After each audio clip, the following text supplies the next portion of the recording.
Hi everyone, delonewolf here and welcome back to the Sunday recap, my weekly vlog where I talk a bit about my last week in games, and as always we'll start with EVE Online, where I spent a fair amount of time doing some more Winter Nexus events, challenges, and I was actually looking forward to doing some more in my Rattlesnake. I love when you have at least some combat stuff to do in a battleship in highsec. Tends to be something I gravitate towards because the Rattlesnake is such a good ship for that, and it gives you something to do next to level 4 missions, which are not plentiful everywhere for your battleships. So that was what I was looking forward to, but RNGs has decided differently because my challenges tended to be stuck at 2 mining challenges and 2 exploration challenges. So perhaps if there's one thing that I would look at changing, or what I would call improving for this Nexus event, is that at least one option for combat exploration and mining should be up at all times amongst the 4 challenges. And then sometimes you could get lucky when the 4th one would overlap with what it is that you actually want to do. But yeah, with 2 mining challenges, one of them to mine 60 ice ore, that's not easy to do in any of the ships. I think you just don't have the cargo hold for that, so that's always going to be a multiple trip, take quite a long time. So I decided to do some more exploration challenges, took some filaments into low and nullsec, and then made my way back, of course. And I also did a little bit in Galente space, where I was in highsec. One of the filaments basically brought me back there, but I must say in highsec competition is very, very tough. There's always a couple of Asteros in the system that are hunting for those same data sites. So that was very tough to actually make good progression, but I'm almost where I want to be. I kind of want to have all of the battleship skins, because I think for like larger ships it's pretty cool to have a skin, but the others are like interceptors and things like that. I don't think these super fast ships that is that important for me to get a skin for those. So I'm almost where I want to be. That's like my baseline, my minimum, get all of those battleship skins done, and after that we'll see. If I find some more time and energy, I'll probably do some more of the event and see where I end up, but there's no real push to like get all of the rewards or anything like that. As I've said, one of those filaments brought me back to Galente space, so I took a little trip over to Dodixie, which was pretty interesting, right, to be back in the Galente trade hub. Actually, I have a lot of old stuff in there that I perhaps need to sell, but a lot of it is probably not the right time to sell. I actually still have some like capital rigs and things like that over there, but we'll slowly try to take stock of all of the old stuff that I have, and I do think that I'll try to sell some of it and then turn that finally into a golem. It's I think the right time for me to spend some ISK into some more expensive toys now that I don't have all of those structures up and running. Next to that, I also went back to Minmatar space for a little bit more exploration, and while it's not always easy to find good systems for combat exploration, I must say that what I tend to find is long strings of 1.0, 0.9, 0.8 type of systems, and I really do feel like the pattern is showing that good combat sites do not spawn very often there. 0.6s and things like that tend to be a lot better, but there is one exception. I have 2 Edencom systems that are pretty close to where I'm at the moment, where I just constantly find a good combat size. That was pretty damn amazing. Some of them giving us, of course, really good drops with the Angel Cartel stuff, and so just a little bit of exploration has actually been pretty rewarding now that I'm starting to see those patterns in Minmatar space. I actually look forward to exploring other regions and seeing if I can like replicate that type of success. But it's been going pretty well in the Gila, in the Gila, passive Gila with the very big shield tank. It just, tends to have a very easy time in all of these combat sites, which is of course pretty good in order for me to learn how to do them and try to find out more effective ways of running these combat sites, trying to save a little bit on efficiency. But overall, yeah, again, another pretty good week when it comes to the active play stuff. I have been keeping up on a daily basis with my PI as well, but as we've seen from EVE Talk, values there are dropping substantially. They're still going down. It's still 1 year low point after 1 year low point on the market for the PI stuff. So I'm keeping up with it, but I'm just hoarding everything. I'm putting it all in a station, and we'll wait for better times before I actually bring that to a trade hub and then try to sell it in small batches so that I don't crash the market.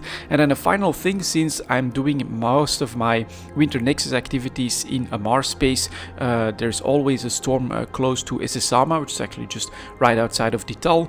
I also have been doing some BPC production again from an NPC station, so it takes longer time, it's a bit more expensive, but I think with the Orca and with some of the capital ships we still have a very good margin to look at, so that's something that I'm probably gonna restart as well, just to see. It tends to be a pretty passive way to make some extra ISK, and I'll actually have an easier time making a tally of that now that I don't have the regular fuel costs for all the structures anymore. So overall, I'm finding my footing. I am spending a decent amount of time in EVE for the Winter Nexus, focusing on completing the reward track that I want to do.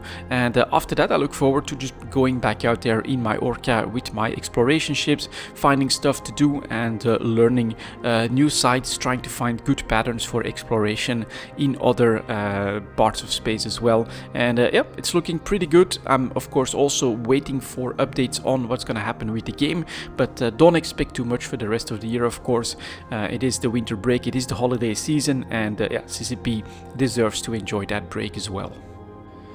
And then next to EVE Online, I also played a decent amount of World of Warcraft, just trying to find my routines there, seeing what stuff I enjoy and what I want to keep up with. It's really nothing all too hardcore, so no mythics, no mythic raiding or anything like that. World First is going on. I do follow a little bit on Twitch to see what's happening there. It's pretty cool to be playing the game and then to see like the highest level guilds do their thing in those massive raids. But yeah, for me, it's mostly been PvP, just grinding through some battlegrounds and epic battlegrounds, mostly the daily challenges that gives you anima, honor, and then also the extra currency, which can get you, if you don't do any raiding, 200 eye level gear, which is honestly not that bad in my book.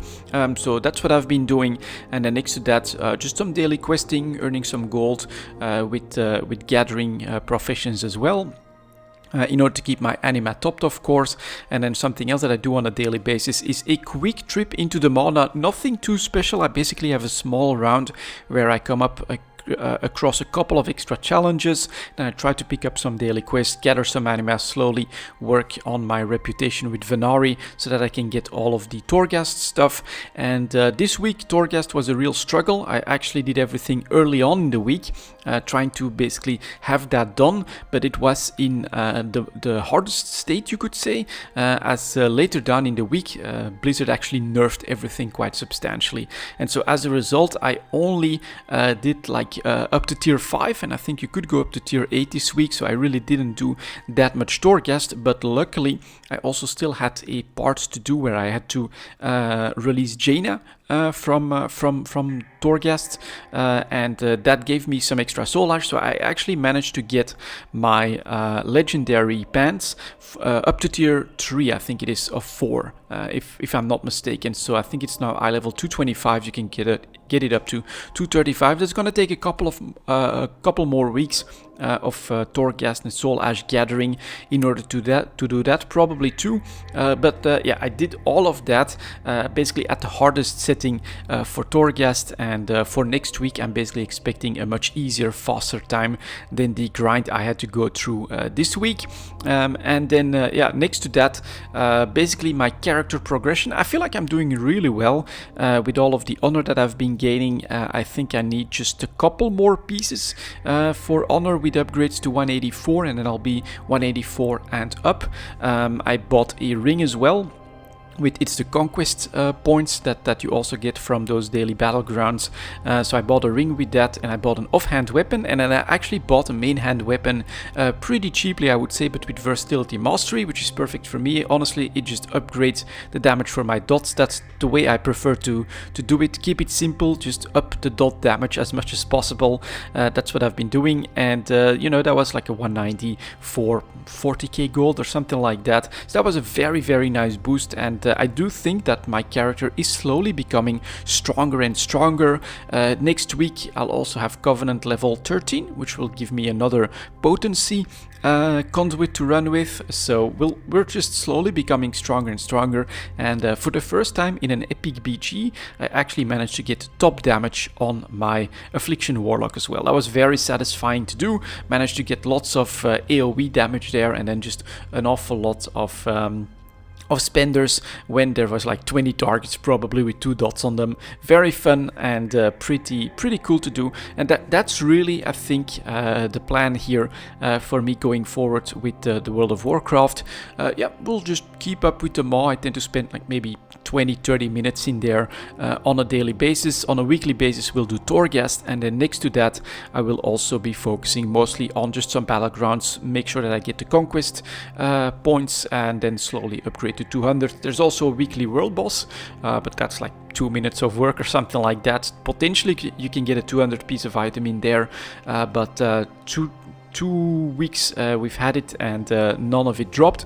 And then, you know, as the extra thing that potentially, if I find more time on the weekends, I'll do, it's probably like the LFR raiding. I don't think it's going to be very rewarding anymore, but I did that first wing which opened up this week. We managed to get through that very quickly, and on the third boss I got a 187 helmet, which was also, I think, versatility mastery, so another nice upgrade for my dot damage. And that's something that, well, that's an option, but definitely no obligation for me to keep up with either. And so overall, honestly, I'm having a good amount of fun with the World of Warcraft. I'm finding the manageable routine so that I can play some World of Warcraft and then jump into EVE Online and try to combine these two games. And then, yeah, we'll do that at least for the rest of the year. But after that, of course, who knows what comes then, because I've already seen that there's bound to be a decently nice announcement for Path of Exile coming as well. Cyberpunk, you know, it's on my radar. Lots of complaints, but give it some more patches, perhaps like a 75% price point or something like that. I may just jump into that as well, and we'll see. There's lots of gaming stuff to look forward to on the horizon. And that was my last week in games, guys. Thank you very much for watching, and as always, I'll see you next time.